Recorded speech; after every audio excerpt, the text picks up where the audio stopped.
Dešimtuką pradeda Eigirdas Žukauskas, kuris antrąjį kėlinį spėjo pabaigti efektingų dėjimu. Toks dėjimas iš viršaus ir Eigirdas Žukauskas fantastiškai užbaigė pirmąją rungtynių pusę.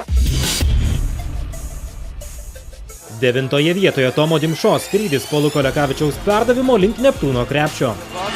Žalgirio įspūdinga greita ataka, kurią dėjimu iš viršaus užbaigė Tomas Dimša. Puikus epizodas.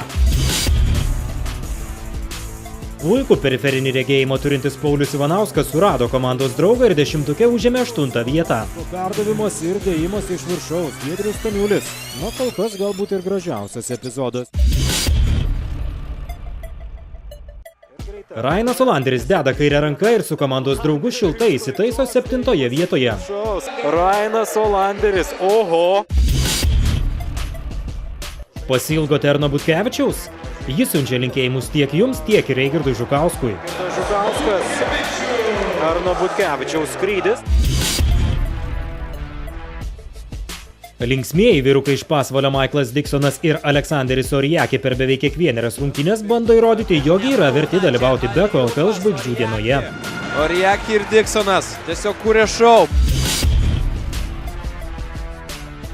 Rokas Giedraitis išmaudė visą pasvaliečių gynybą ir nusprendė patikrinti lankų tvirtumą.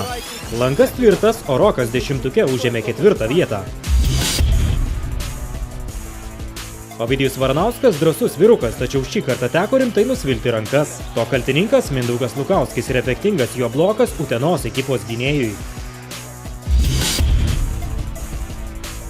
Žvaigždžių dienos balsavimo lyderis Džeimsas Andersonas pateikė dar vieną argumentą, kodėl reikia balsuoti būtent už jį.